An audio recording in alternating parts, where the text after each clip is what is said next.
Welcome to the Writing Community Chat Show.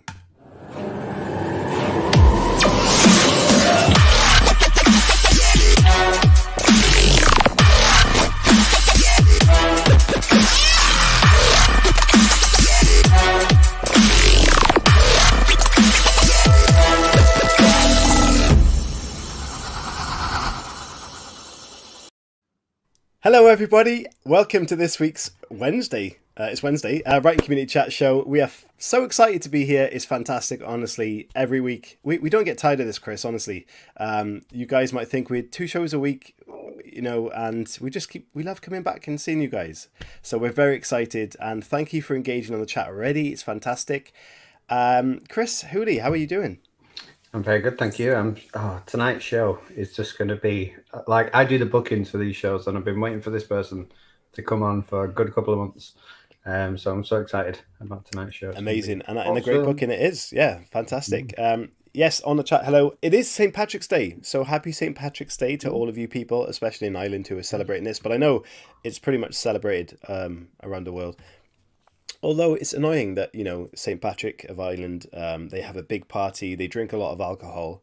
And in Wales, we get St. David's Day and we kind of eat a Welsh cake and have a leek. Not a leek as in we have a leek. We wear a leek on our thing. You wear an entire leek?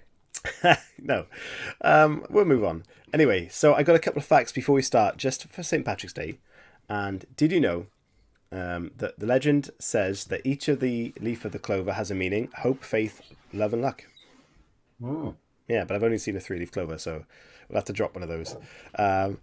And beer is the most widely consumed beverage on St. Patrick's Day. That is not surprising. Guinness, happy. Thank you. And the colour of St. Patrick's Day was originally blue because Ireland's nicknamed the Emerald Isle, the green in the Irish flag, and on the shamrock, of course, or the clover. So they changed it to green after that. Ooh. Which is interesting, right? And it's Hosier's birthday if you're into music, especially Irish music, he's got a new album out too. The place you come for music advice, always. And birthdays. And birthdays. Shit. Yeah, and random shit indeed. Hey, CNC on the chat, hello to you. Scully's House the Thrill is new to the show, perhaps. Hello, welcome. Blue, apparently so, yes. So, let's introduce the beer token promotion and then get the guest on because we are excited for this. And today's beer token book promotion is, let me just find this, Joanna Paulson, and she is a big fan of the show, a friend of the show, a family member. You'll see her in the chat a lot. If you're on the chat, engage with each other by all means and have a conversation. Her book, Adam's Witness, is a thrilling mystery, crime and romance novel. It has 173 ratings on Amazon in the US, and it's got 4.5 out of 5 stars, which is incredible. It's available as a paperback and as an ebook, so please support the authors that support the show. It is about a reporter, Grace Rampling, discovers a Catholic cathedral and has cancelled a performance by the Pride Choir. Creeping into the dark church, she literally stumbles over a bishop's body. As Detective Sergeant Adam Davis investigates, he begins to wonder, was there a hate crime, and will this witness also become a victim? Adam's Witness is a real, timely, relevant, and damn hard book to put down. So please do go and check that out. And thank you so much for supporting the show because you keep the show going, people like yourself. Thank you so much. And up there, Chris, you will see the cover of that book. Please check it out on Amazon, guys. It will mean a lot to support the authors that support the show. And let's go. Are we ready for this, Chris? We are indeed. Let's go. Let's go. So tonight's guest, or today's guest, depending where you are. In America, I believe the clocks have changed. Mm. So confused people in America right now. She is the author of, she's written novels, anthologies, and short stories. She was the first woman to win the August Delirth Award twice, and her latest book is being praised by the likes of Stephen King. It's a BBC Two Between the Covers book, club pick, and despite its release being tomorrow, happy release day tomorrow, it has already been announced today that it's being optioned by Andy Serkis and his Imaginarium production company, which is unbelievable. So let's welcome today's guest. We're very excited. Ladies and gentlemen, Katrina Ward. Catriona Ward. Hi. Hello. Can we just all go home? Just get it in there. Let's just all go home. Off the bat, I should have asked this before.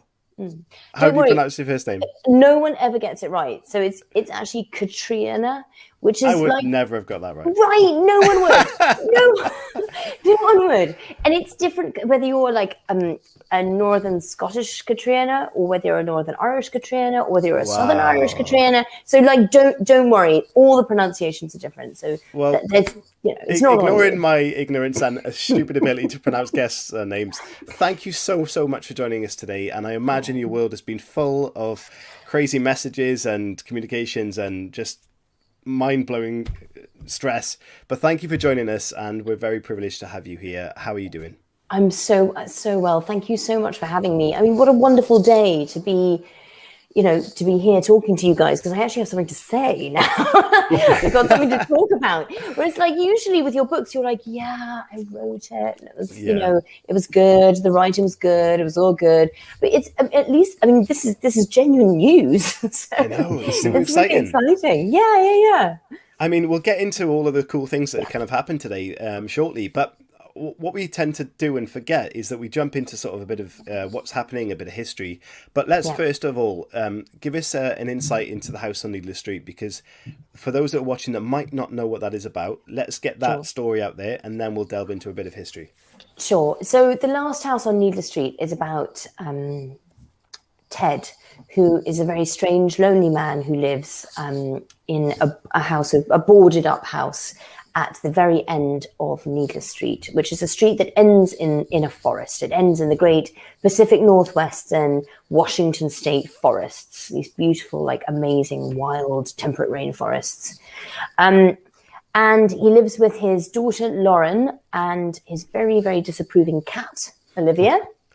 And children have been going missing in the area for some years, unsolved disappearances. No one has ever found any bodies or anything like that. But Dee, whose sister went missing by a nearby lake, has come to believe that Ted had something to do with it. So she moves into the vacant house next door and starts watching him to try and determine whether he perhaps might be the culprit. So it's this sort of silent standoff between them, and he doesn't know she's watching him. And then when his own daughter Lauren goes missing, everything takes a turn for the worse, as it tends to do in thrillers or horror. Fantastic. So let's jump into the way we normally deal with things. And what we love to do is really dig into where the inspirations for writing came from in an author's life in the first place. So let's take it back. And I know there's a lot of history in terms of your sort of locations and influences on these books. So where did writing become a part of your life, and why did that become a part of your life? Just writing in general. Yeah. Yeah. I mean, I think I've always had an instinct for storytelling. So I started out as an actor. You can tell because I talk like this very dramatically sometimes. But I trained as an actor. But I found that I couldn't do the professional side of it as well as I would have liked. Like I just froze up at auditions and things like that. And unfortunately that is, they tell me, quite a big part of the job. So I wouldn't do. But I remember it all came together when it sort of fused with this experience which I'd had when I was a child, when we lived on we visited Dartmoor every summer. Yes. And this was my first experience of feeling deeply what real atavistic kind of the fear in the night was. Fear that doesn't have any kind of daylight correlation to it. So I would go to sleep in my room in this house, sort of in this deep niche below Hamel Down, which is one of the tallest points on Dartmoor. I think it's 1600 feet above sea level. And it rears over the cottage. So it casts, after 2 p.m. it casts this huge shadow over the garden and over the house. And it's got, the walls were 6 feet thick. And it was just very, very old. You felt old all through your bones.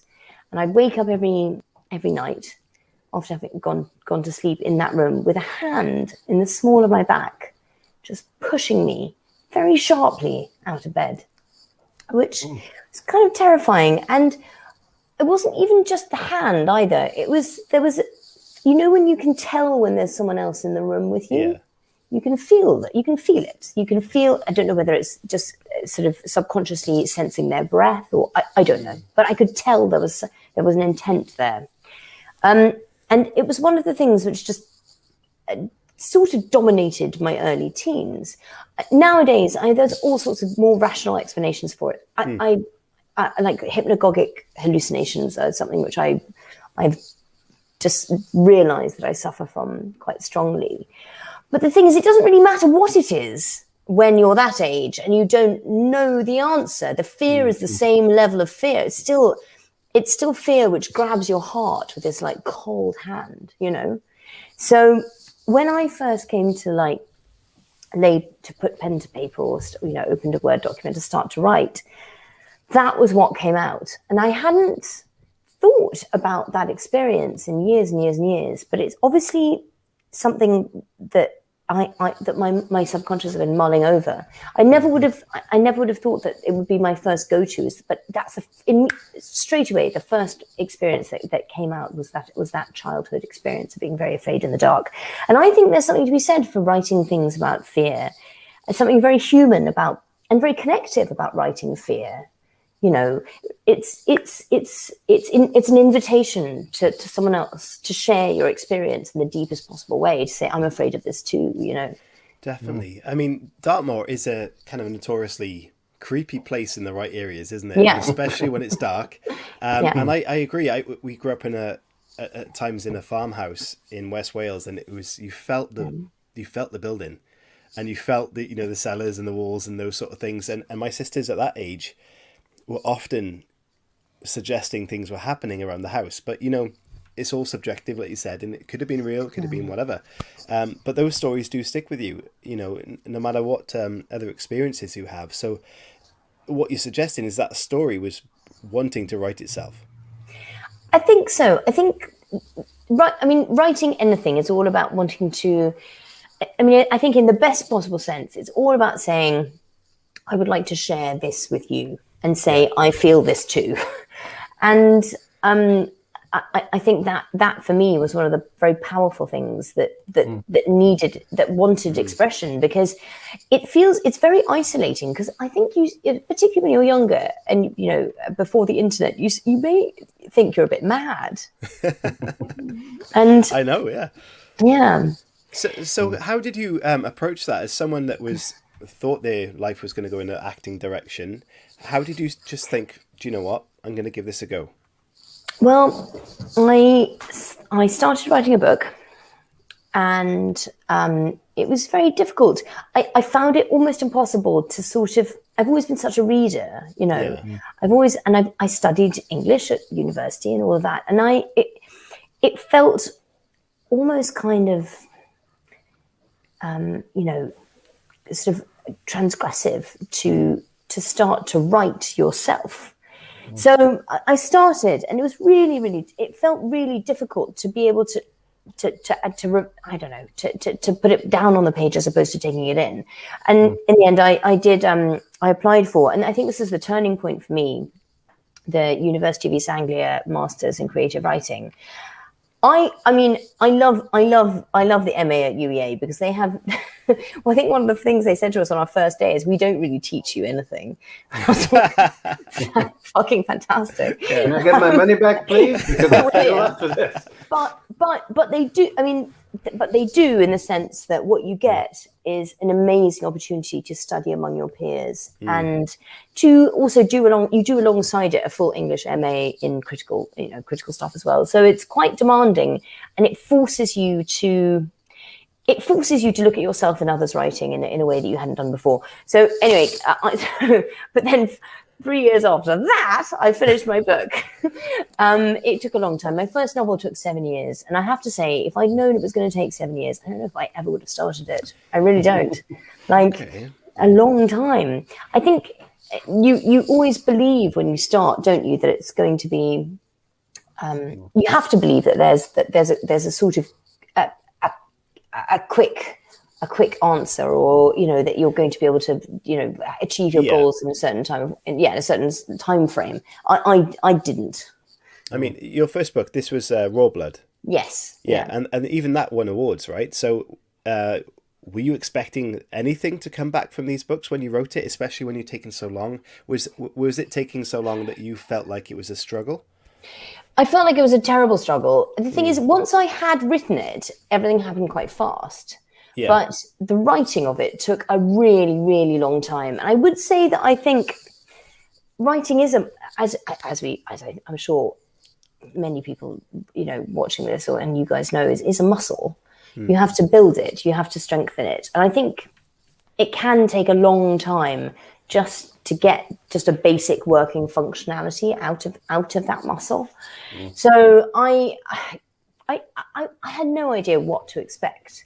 And also I had the maddest idea for my first book, which is a proper old school Gothic novel with every single section written strictly idiomatically in exactly the tone and the dialect of each era. So the late 19th century one is written in Henry James vocabulary. I remember researching for a year just to make sure that no words I used in each section would be... That is incredible. I mean, is it though, or is it just yes, that is absolute commitment to the cause. I love it. Yeah. I wanted to write a proper Gothic novel, and I at least I've got to assume I came at least close to it. Well, the critics would agree because it was well awarded. Okay, so that's a fantastic journey, and I mean, your book at the moment is causing all sorts of crazy stirs and praise from many people, the best in the genre and in writing. So how does that differ from that writing process that took you 7 years to something that you are now, I guess, honed your craft a bit, and this is something that's well anticipated? I mean, you always hope, don't you, that the last thing you do is your best thing. That's the hope, because otherwise, what are we all doing here? But I have become a lot quicker, and so from 7 years on Raw Blood to I think 3 years on Little Eve to a year on Needless Street, and I just wrote the fourth one. It took me 7 months. So there is a progression to it. I do think that Needless Street is a departure for me. I was, I think you go through phases as a writer and things in eras and things you're interested in. Yeah. And I was really focused on the very classic Northern Gothic of themes of imprisonment and moors and scenery and familiar mechanisms that I wanted to use. With Needless Street, I just had this idea, and I thought it was I wanted to write the mad, weird idea that I'd never let myself put together before. Really, when I described it to many people, they all just said, "Well, I don't understand why you'd write that, or indeed why anyone would read it." Really, I was like, "But I sort of even understand what you mean. I do kind of get that, but I just really want to do it." I think it's also not abandoning, but also having said I've done the thing where I've tried to write the perfect Gothic novel. I've tried the classic perfect novel.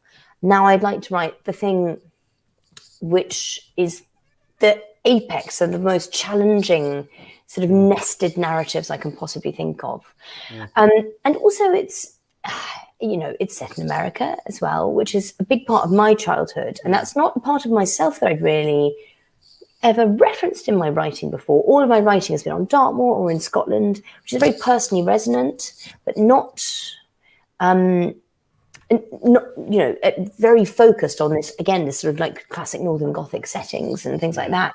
And it's also historical, whereas Needless Street is contemporary and also partly narrated by a cat, which I'm told is also sort of slightly different. I think that's fantastic. So Kat, with this, in terms of, obviously you talked about being a reader, and I'm going to take you even further back to when you were talking about being a teen on Dartmoor. Yeah.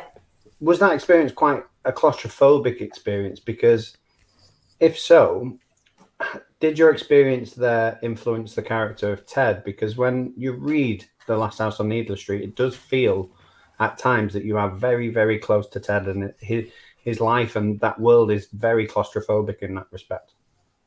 I think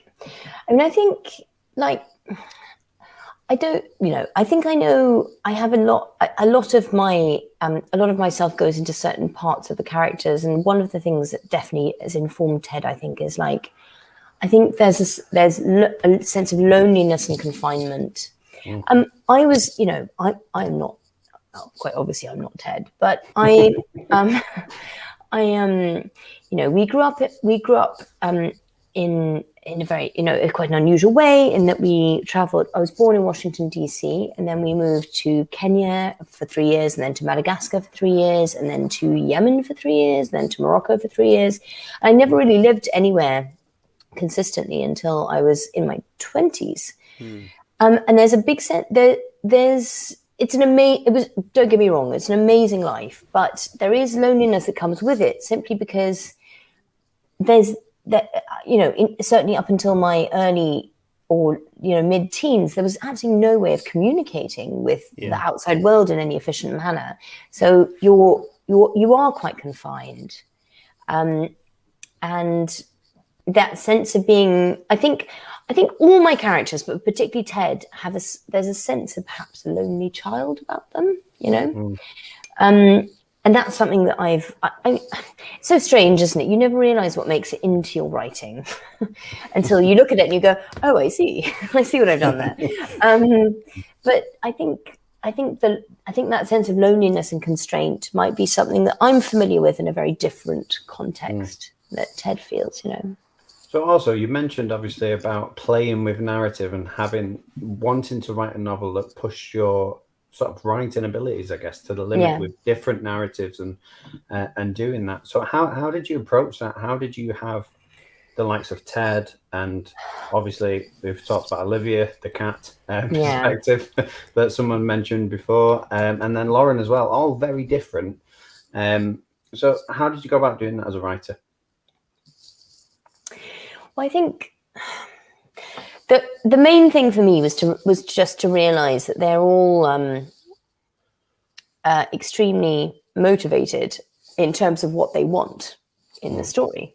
So Lauren wants a very particular thing, and Olivia wants a very particular thing, and Ted wants a very particular thing, and they're not always in agreement. And Dee wants a particular thing as well, and I think that also, but perhaps is helpful. That what was helpful in looking at that might have been also my acting training to a certain extent, which is where you create a character by like breaking it down into objectives and obstacles, and you look and see what that character behaves in a certain way because they are being driven by a want and being held up by an obstacle. I think that was really helpful in trying to look at them. But also, with Olivia particularly, I think Olivia is she's a bit of a break from the darkness, isn't she? Like in the book, it is an intense, very sustained, kind of eerie narrative, and all of the voices are. Whereas Olivia, but I think she sort of does. She does the same thing for Ted that she sort of does for the reader, which she's quite comforting, when she sort of and curls around him and tries to help him. I think there's a sort of element of her doing that with the reader, but it was my opportunity to use things in my writing that I've never done before. Like I love David Sedaris and I love Kelly Link as well. I love this sort of like quite dark, quite dry humor, and it felt like a good opportunity to provide that in the narrative as a bit of relief, So Olivia particularly she's a bit of a ray of light, I think, in something that's not particularly pleasant or easy all the time. Did you feel a need to add that ray of light in your stories that were often being quite dark? No, provably no. I don't seem to have done that at all. But I knew I needed it and wanted Olivia, and from the very first, she was just key to the story. She was always going to be someone something that had to be in the book. And I didn't know whether she was going to be a ray of light or not. I had no idea who she was. She walked in a bit like cats do, actually. She just walked in and went, "Here I am," and plonked herself down. she was, I mean, originally there was a darker genesis for her, which is that, you know, I was thinking a lot about serial killers and their pets. Okay. Well, Dennis Nilsson had this, well, they often did, didn't they? But Dennis Nilsson in particular had this dog called Bleep. That was his favorite thing. It was his favorite creature in the entire world. And it just fascinated me, this idea of someone who's totally lacking in any real world empathy. Yeah. And how they can still forge a connection with an animal. Yeah. You know, it was really interesting to me. And that was originally where I started out from, as a sort of like, what would it be like this really tight, tense, really horrible claustrophobic relationship between an animal who knew no better, and all they could do was love, and the owner, who perhaps was a perpetrator of some very dark deeds. That's where it started. As you both know, it's grown well beyond that. But it was Dennis Nilsson and Bleep. You know, that dog was what he loved more than anything, and it was the only thing he asked for after his arrest, was whether the dog was okay. Nice. It's amazing. So this next question is it's very much so in the line, because I'm aware that I don't want to include any spoilers whatsoever with the novel, but I do want to try and talk about it if possible. So this next Let's do question it. is, how much of the novel was predetermined sort of in your mind, and then how much of it was on the research that you did? Now, obviously, we can't go into detail on the research that you did, but how, you know, I'm interested from the writer's perspective how much you were influenced by both. So I knew where I wanted to get to, and I knew on a very basic level that was possible in terms of the structure of the book. What I didn't realize, and in fact what the research taught me, was how much more was possible, how much stranger life is than you think it is. You know, that in that particular respect, I had no idea about the more amazing depths and realities of, you know, how the mind handles trauma. I had no idea, and it taught me, and it enlarged the book as I learned. I was, the wildest things I could have dreamt up actually were not as strange and unbelievable as some of the actual facts. So that was interesting, because I thought I was pushing it. Turns out, no, I wasn't pushing it far enough. Well, explain to us the cat badge. Oh, it's been yes. commented on. Oh, little Olivia, yes. So this, I think, unfortunately, well, maybe there's time to get it in. This is Viper's pre-order badge. If you pre-order before, I think it's before midnight tonight, and send them proof of ordering, they'll send you a little. Ooh, there you go, guys. Olivia get it done. Get it done. Matt Adcock's on there. He's got one already. Get it ordered. Yeah, I just I love it. And apparently there's someone at Viper whose cat actually modelled for this. No way. You can see it's like. Do they get credit? Well, cat credits? I don't know. Yeah, they get half of everything I earn. Yeah. Go on, Chris. Sorry. No, sorry, Kat. I was going to say, how much of your novel do you think is an exploration of what it is to be human? All of it, I would say. No, I mean, all of it is. It's. I think, once again, and not without giving anything away. I don't think I realised the fragility and also the immense elasticity of the human mind before I started working on this book, and that's something I've always tried to sort of communicate, is that, you know, if there's any surprise in this book, if there's any twist in this book, it's only the surprise that I felt when I discovered what was possible. It's not, in a way, it's just me trying to communicate the absolute heartfelt awe at the weirdness and amazingness of the universe. Yeah, we're sounding very very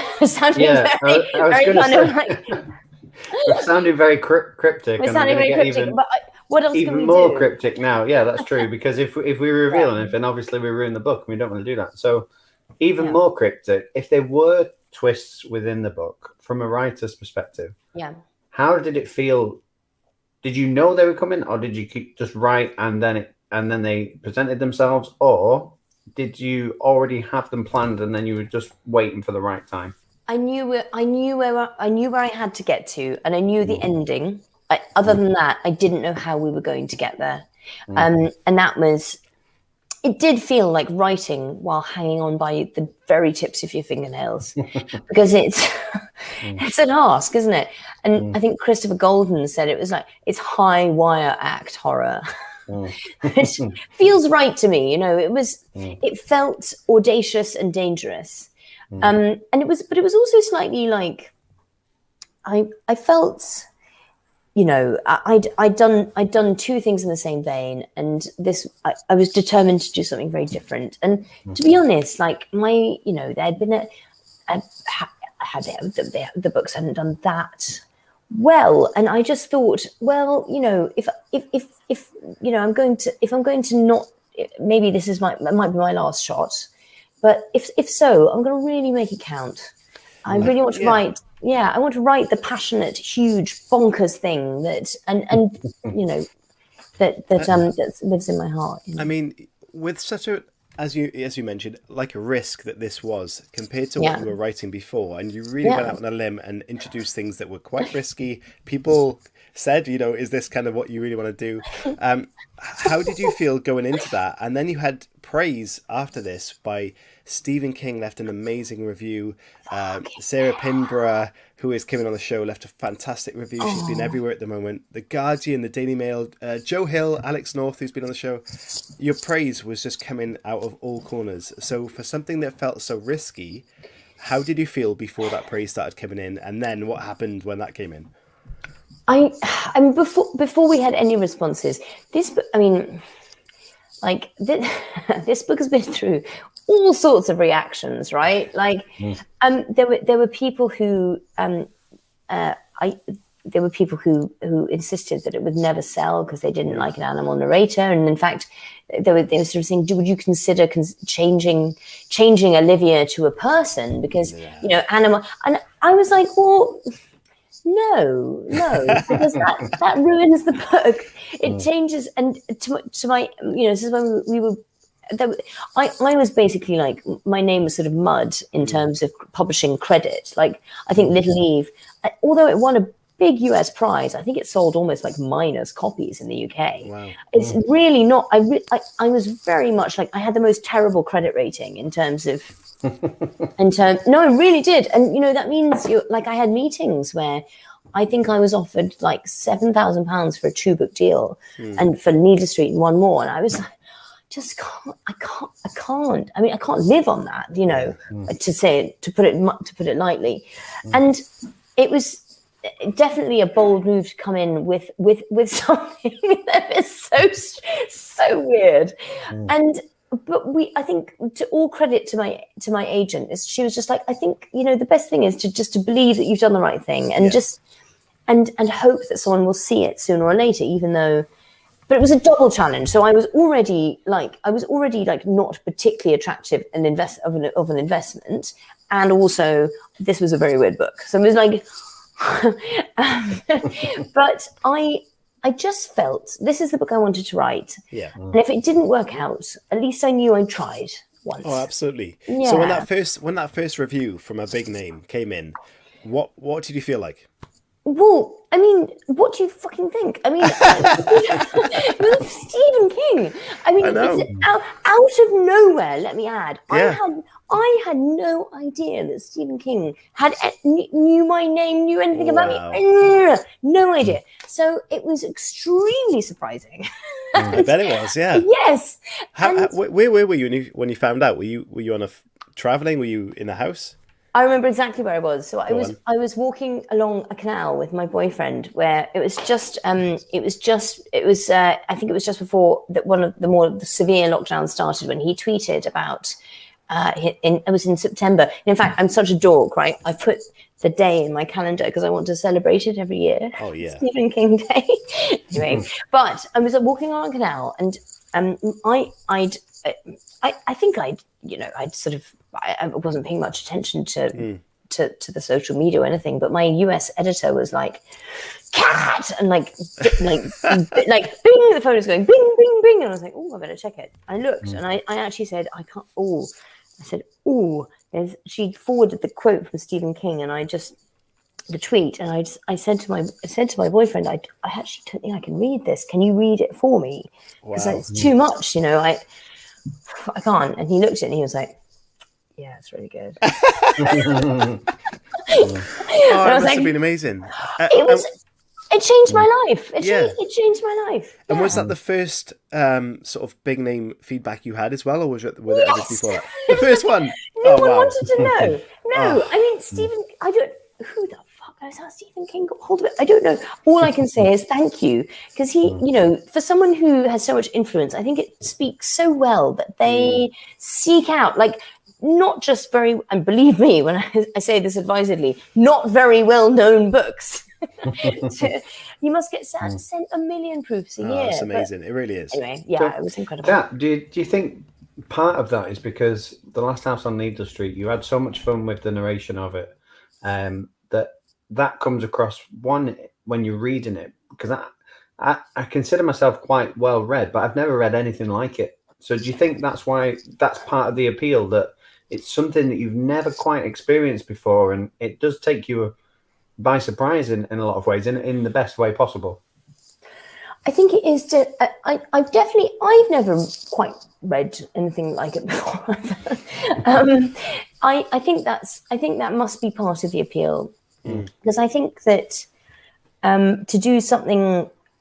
I mean, although all the elements in it I think are recognizable, like the Gothic thing of kind of recording device, which I thought was really important to the plot, the use of like recording, because I think the Gothic is a bit like the sort of the found footage of literature, like it's got that, it relies on kind of like piecing together of accounts. So it uses lots of that. I definitely, yes, when I looked at it after I'd done, I thought, yes, that is a bit weird, isn't it? I'm not, and certainly even when, Miranda and Viper had bought it, and Miranda was trying to say to me, she was like, I need you to tell me what it's like. I need you to give me one thing it's like. And I was like, she was like, sales need to know. And this was before Stephen King, luckily, because darling Stephen saved me from all that. But it was different, she was asking me to compare it to something, and even I couldn't do it. So yes, I think it's a bit of a left fielder. In the best way. I was going to say, do you think that books like The Last House on Needless Street, and because I was thinking when I read it, you've got Matt Wesolowski, who you're quite close to as well. Love him, yeah. Do you think we'll find more? And I mean this in the best possible way and respect, obviously. But do you think we'll find more experimental narratives as we continue to move forward? Do you think that will be something that will, in order to break that mold and do something different, that will be more commonplace, if that makes sense? Well, wouldn't that be great? I mean, I think also it may seem like a new thing, but actually it's sort of just returning to form in a way, in a certain sense. Like Dracula is composed of diary entries, and it's a very like effective and key Gothic tactic is to just assemble pieces of evidence. I do think that I think that playing with form is really fun. I think that the Gothic gives you an opportunity to do it in a really in lots and lots of ways. It's almost like asking for pieces of evidence to be submitted, and then then the reader is asked to make up their mind. But yes, no, I think Matt, for instance, is an excellent example of stuff where of like really playing with the form and playing with narrative. Where I'd love to see like loads more sort of different modes of delivery being used in horror and thrillers. Chris, let's finish up with some staple questions, and then we'll get some questions from the community because we're pushing on. I know we can talk for hours with these shows. I know, but sorry. Once I get going, I just... No, we would carry on for 4 hours if we could handle it. But let's go for the staple questions. One of the staple questions that we have on the show is if you could take any character from fiction, TV or film, and you could have a crack, but it depends on where you're from in the world, what that means to you. But if you could take that character and make them your own and do whatever you wanted with them, which character would that be and why? I've got a real love for Maricat Blackwood in We Have Always Lived in the Castle. I'd love to be able to write the collected adventures of Maricat Blackwood. I feel like she did stuff before she killed her whole family with with poison. I love all the. I've got a real affinity for all the murderers and monsters. So I think it would be Maricat Blackwood, or perhaps this is to write them on in their ongoing adventures, right? Yeah. Okay, I would definitely do her, and I would definitely do maybe someone like Tom Ripley as well. I love a bit of an anti-hero. Nice, interesting. The second part to that is if you could change the ending to anything, whether it be literature, TV, film, what would you change the ending to and why? It's a tough one. It is a tough one. That is a tough one. I think maybe fewer endings to the Lord of the Rings. No. Hey, you say that, but now they're making a TV series, so surely there'll be more endings coming. I actually love all the endings of Lord of the Rings. I'm a total sucker for the emotional punch. I think what I could take it in a more blanket way and say that all the bad ladies who die in 19th century fiction should be allowed to live and continue their bad adventures. Okay. You know? Because usually if you're a bad lady, you get punished by death, right? Yeah, or witches classically. Exactly. So why don't we just redeem all of those characters from death? I mean, why couldn't they in these old stories about witches, when they killed them all, just use them for their own power? I mean, that's a twist on that, right? There's so many better uses for witches than killing them, I think. But Chris would just kill Harry Potter, so yeah, would be his ending. Would you really? Yeah, I thought that would have been a better ending. I think that's what she originally wanted to do. Do you know what? I kind of agree. I think it required some kind of sacrifice of that magnitude, and we just didn't get it. Yeah. So, shit! Oh, sorry, I've just thought of it. The ending of Battlestar Galactica. What the fuck was that about? Nice. That was a terrible ending. I've got to say, I've never watched it. Okay, it's absolutely wonderful, but it's got the worst ending in the entire history of Sold TV it to me. series. Sold it to me. Is that kind of like Lost? I mean, I don't know. It's more tragic because it's much better series than Lost, and then the ending is much worse. I think The Walking Dead may be on a similar path. We'll find out very soon. I couldn't. Yeah. Oh, the two things which had the exact same ending. Sorry, you started. You've opened this box, this Pandora's box. Okay, so there are two TV shows which. Yes. Guilty pleasure is a bad phrase, right? But I have a deep and abiding love for the Vampire Diaries. I also have indeed followed Supernatural in. It's sort of it's a comfort watching, right? Mm-hmm. These two TV shows, and I don't listen, guys, cover your ears if you watch either of these things, because they both have the exact same fucking ending, the exact thing, where both the brothers die and then they meet each other in the afterlife 30 years later. Yeah, sorry, it's all spoilers. Sorry. No, don't worry about it. It's old, right? If it's old, they're really quite old. Yeah. Go on, carry on. Yeah. So both, sorry, that was it. I thought it was a bit cheap to have those two rather big flagship TV series have the same fucking ending. That is weird. Yeah. So I've got a question just for you, Kat, that we've never asked before. Oh, God. If you could resurrect an author to co-write a novel with, on the condition that you had to then kill them, which author would you resurrect and how would you kill them? Love that, Chris. That's amazing. Okay, it's a really tight race. Yeah. Yeah. So it's either Shirley Jackson. Yes. Obviously. I mean, she's really. I mean, who else would that would really work out for me? I think also that Bram Stoker and I would have had a lot to talk about. So, but yes, I think Shirley Jackson. I would have to, but then I'd have to kill her. But I'd kill her. I'd kill her very gently, I think, which she'd appreciate. Shirley Jackson was very much one of her greatest fears, rather than the horrific, was just the mundane. So I'd allow her a very dramatic death, almost like a stage opera set, so that she could die in a very glamorous, dramatic way and not be subsumed to the terrors of the mundane. That's fantastic. Yeah. Amazing. And then the final question that we have, that it's a staple question, is you're on your deathbed, you're looking back at your writing career. There's a bit of a theme going on here. I know, yeah. A little bit. You're looking back at your writing career. What are you happy with? What is success to you?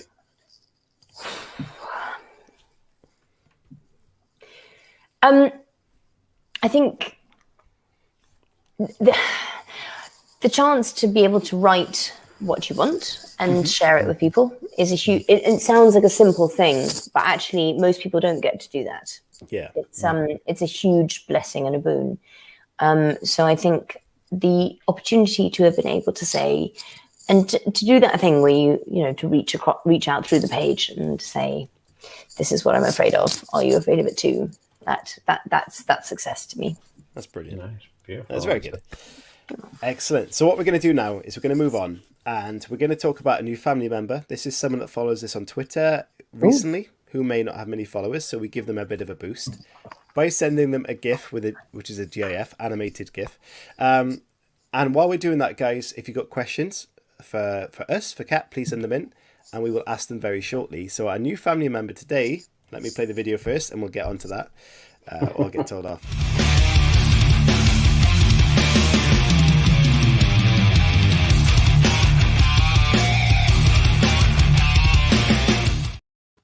There it is. Just for Halo's pleasure, I think that is. So our new family member today is John Ruan, I think, at John B. Ruan.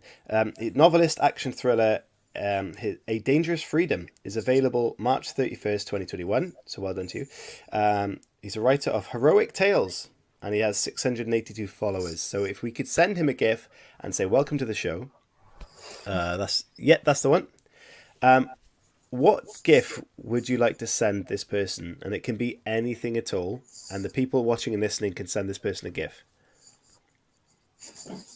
Can I send one? Yeah, this is a question for me. Okay. Yeah. Sorry, you choose the theme, and then people will send a GIF to that person. Okay. I think the theme should be bats having fun. Bats having fun? That's super specific, and I love it. There will be loads. Really? Yeah. There's not as many as you think. Okay, in that case, let's just have bats. Bats. I think bats is the one. So bats. send bats to at John B Ruane. Send bats and say, welcome to the Writing Community Chat Show, or welcome to the family. There's Bat. I suppose he's having fun. Yeah, he's eating a grape. He's having a whale of a time. There you go. Lots of fun. The thing is, are bats not just always having fun? Yeah. That's true. Yeah. I don't know. Okay, so while they're doing that, is there an author that you really like that you could recommend for other people? Yes. So the person who always fills me up when I'm empty in terms of being a writer is Kelly Link. Okay. So are you familiar with her work? It's she's kind of extraordinary. So she writes almost magical, almost second world short story. She's only short story writer. She's not written no novels, but she's a Pulitzer Prize finalist in the States. So she's very well respected. But her stories are about things like the inner lives of zombies who work at a gas station in the deserted Midwest. Or one of my favorite short stories of hers is about it's just a world where superheroes just exist. It's about a girl who has the superpower of just hovering half a foot above the ground. That's all she can do. And it's about how she feels about that, and also about her great romance with a more empowered superhero, and how it makes her feel. It makes the so-called magical seem every day, and vice versa. Yeah. there's a I don't want to there's one about two spaceships which are traveling through space in, you know, as an exploratory pair. One of them goes missing and becomes actually, do you know what, I won't spoil it. It's about a haunted spaceship. It's fantastic. Oh, I love that. Yeah, okay. It's very good. Event Horizon, a film, a classic horror back in the day that, oh, wow, it was so underrated. Love it. Space is very Gothic, I think. Like it's got all of the things that the Gothic needs, is like that hideous aloneness and sense of constraint as well. Yeah. Some great things there. Right. Okay, right. Writing community question time. Chris, do I need to play this video as well? Of course you do. Of course I do. Okay.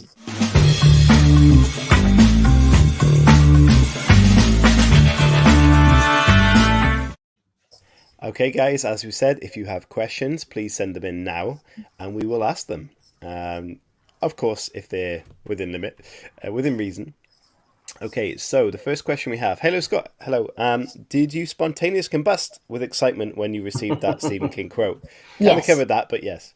Yes, I mean you're looking at it just like a sort of like like a hologram reconstruction of me, because I just did explode. I'm gone. I'm dead. It's fantastic. Okay, Jodie Cook, what is your favorite Gothic story of all time and why? Ooh, okay. So I think it's a story here which I'm going to take. I'm going to take for as short story, because I think I want to talk about. It's Joyce Carol Oates's famous "Where Are You Going? Where Have You Been?", which is about a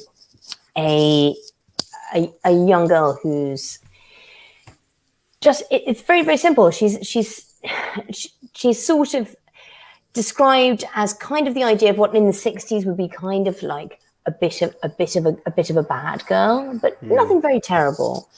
And this man comes to her house one day when her family is out at a barbecue, and it's all in the bright daylight.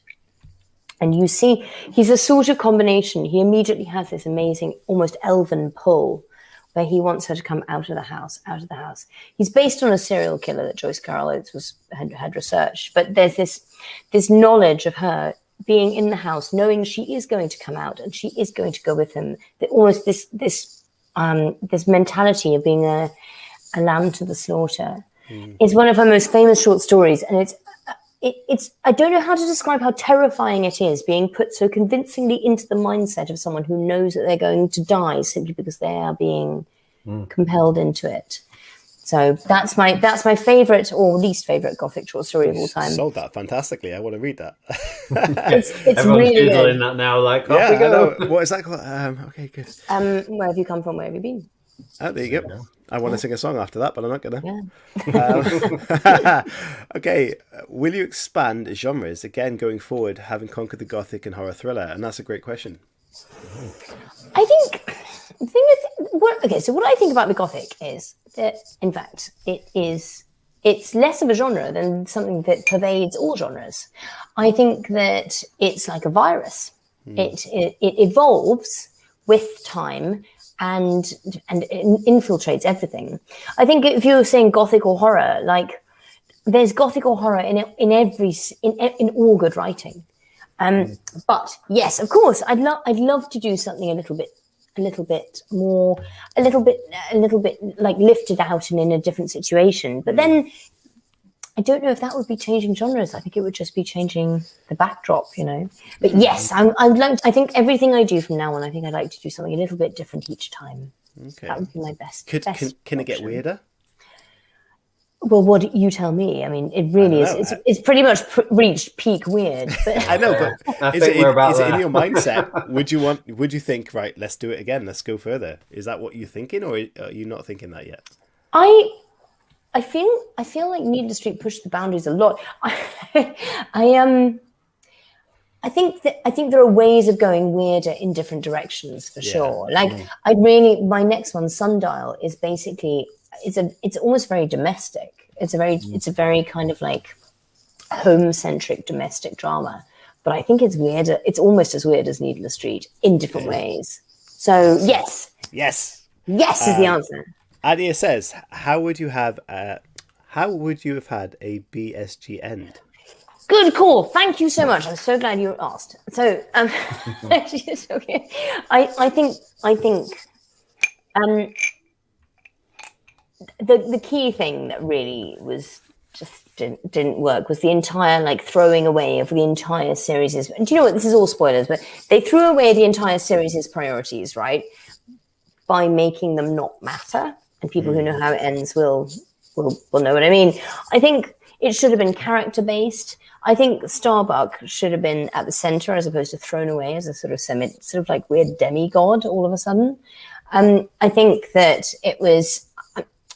I think they jumped the shark. Basically, that's the closest I can come. Because I actually don't want to spoil it for people because I think that it is such a good series that they should watch it, even knowing that perhaps it's a disappointment at the end. Fair enough. That's a great answer. So, Kat, go on. I was just going to say, with Needless Street and what you've done with it, again, I'm struggling to word this question. It's difficult, right? Yeah, it is difficult. Are you finished with that way of presenting a story, or are you going to go back to that?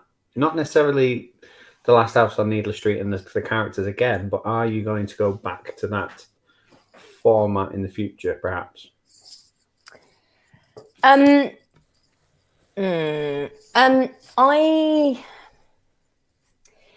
If you mean, would I go back to that way of yeah, it's difficult, isn't it?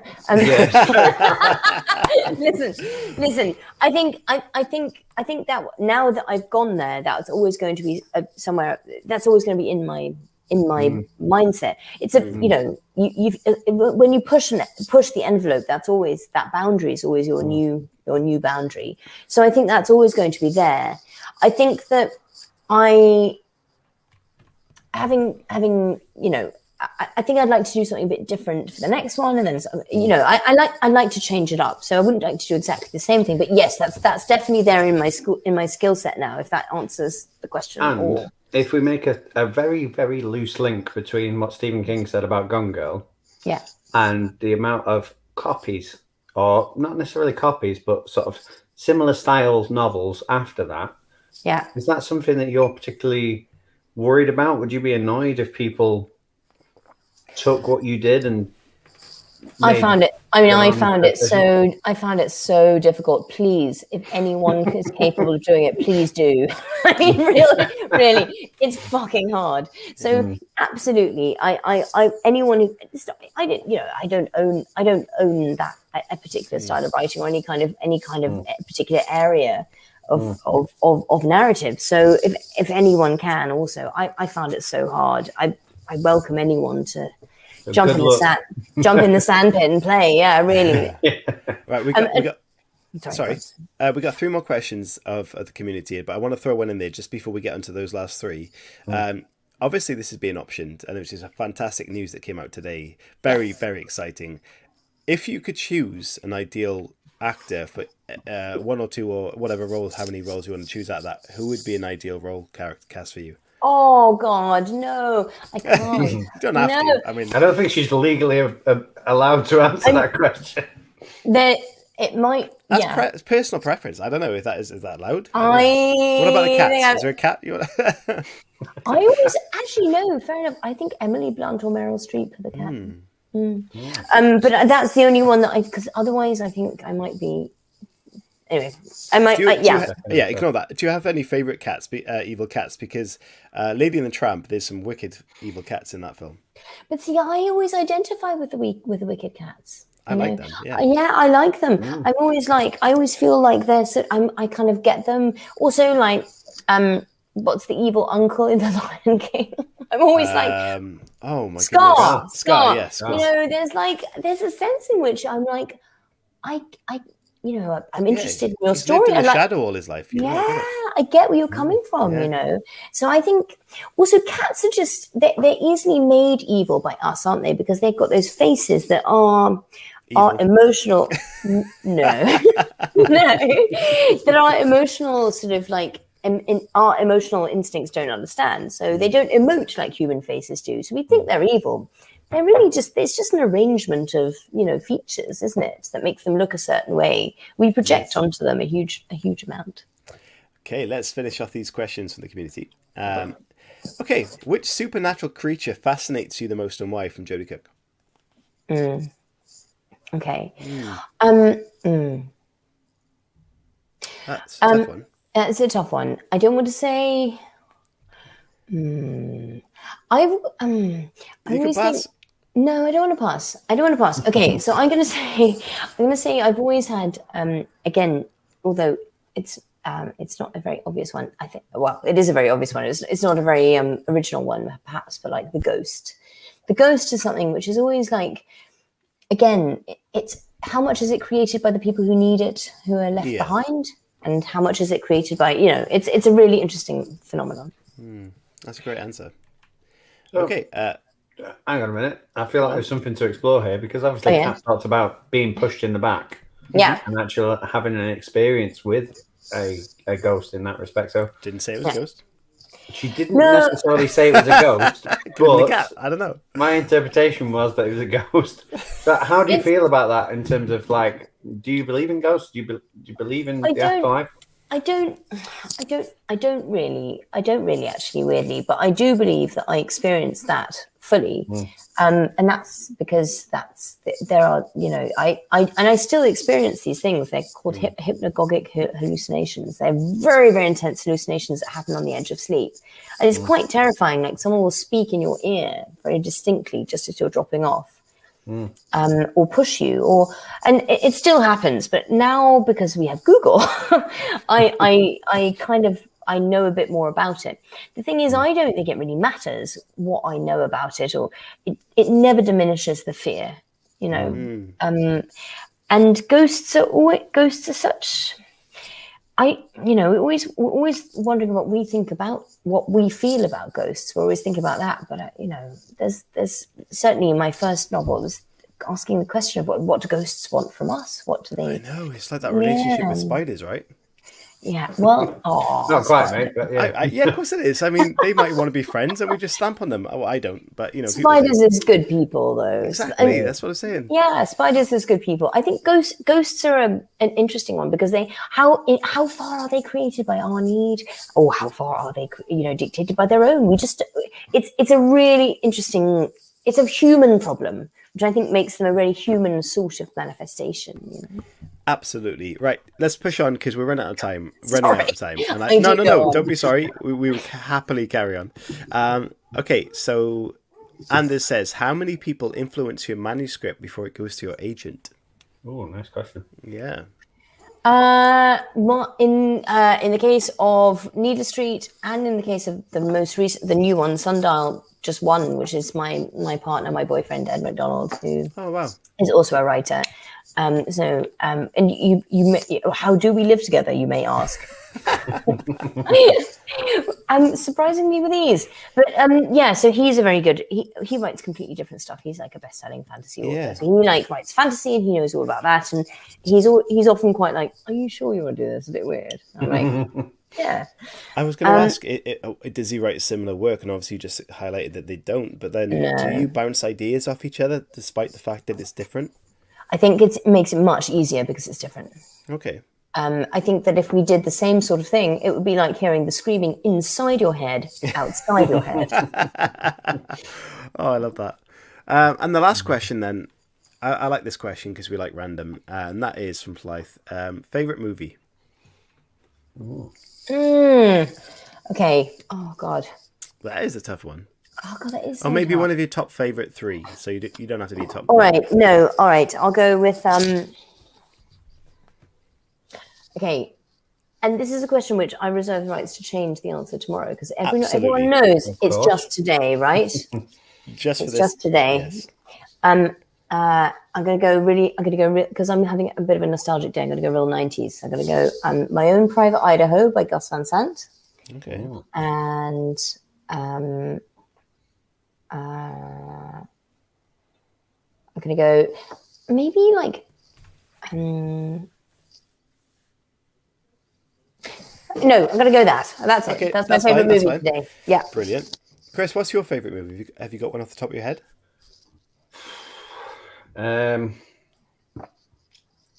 See, I want to say Fight Club. But you love the book very much. Yeah, I love the book, which is strange because you don't normally like the book as much as you like the movie. But I like both. Can I change mine? I was. Yes, you can. Yes, because I want to have another David Fincher one. So I want to have Zodiac, which is my favorite. Oh, nice. Yeah. It's one of my. I think that might be my favorite, like investigative, like serial killer movie. I'm torn. I've got Aliens or Platoon. That's my two. They're both really strong. They're very, very strong. Okay. Is that the last question in there? I think so. Thank you for your questions, guys. Very, very nice of you. And I love the chat going on. There was a lot going on there tonight. And a lot of people have purchased your book just off the chat by the sound of it. Wow. And thank you, guys. Very interested in the badge. So, yes, I hope that's done very well. And thanks for that cat modelling. So, before we do wrap up, where can people find your book? Where can they pre-order this right now to get that badge? Where can they go? Yes. Okay. So anywhere you order it from, so Amazon, Waterstones is doing a sprayed edges special signed edition, which is the same price as the normal one. So you might as well if you're going to order. So, Kat, how long did it take you to sign all of those books? I saw the photo for that. There was a lot of books there. Right. And then Waterstones have ordered another 1,000. No way. Wow. Signed, another 1,000 signs. So I'm going to go in and do it all again. The signature started off really nice. By the end of it, it's just like, this is a mess. It's a brilliant problem to have. Believe me, no one could be happier. So you can get Waterstones has a special signed red sprayed edges edition. There's also from bookshop.org, and like any independent bookseller will get you a copy of the book. But if you do send proof of purchase to Viper, it's reversed. I think it's by midnight tonight. Yeah. Then they will send you a little Olivia pin. Do you know how they send that? Did they send it through like social media? Do they send an email? How do they get that? Yes, there's an email address which I can't remember now. That's annoying. If you can message us, we'll tweet it out. I'll message. Yes, exactly. I'll message you the email address, and I think that means you get a little Olivia pin. I have to say, it is the accessory of the year. It is fantastic. Do you know what?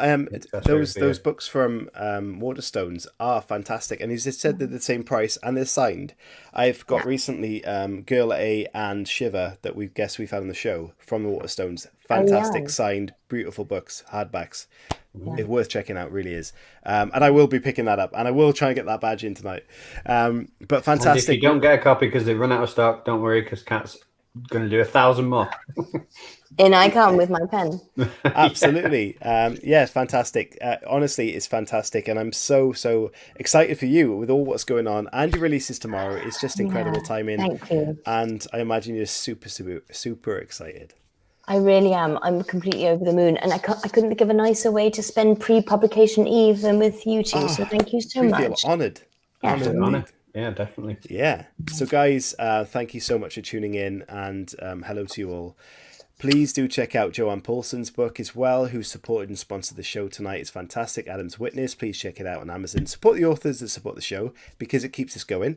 Kat, thank you so much for joining us, and it's been a real pleasure. We can't get enough of your story. It sounds unbelievably amazing, and everyone on the chat has been super responsive. So thank you, guys, and look after yourselves, and we will see you on Friday. We have another great guest, and so please look out for that announcement. But in the meantime, stay safe and look after yourselves, and we will see you soon. Thank you so much, guys, and thank you, Kat. Chris, and if you want to read a review of Kat's book from me, I put it on Goodreads before, and I'll put it on Amazon tomorrow and all the right places because it's absolutely amazing. Brilliant. Get out, buy that book. Go get it. Go get it now. Get the badge. Go get it. What are you waiting for? Bye, guys. Bye.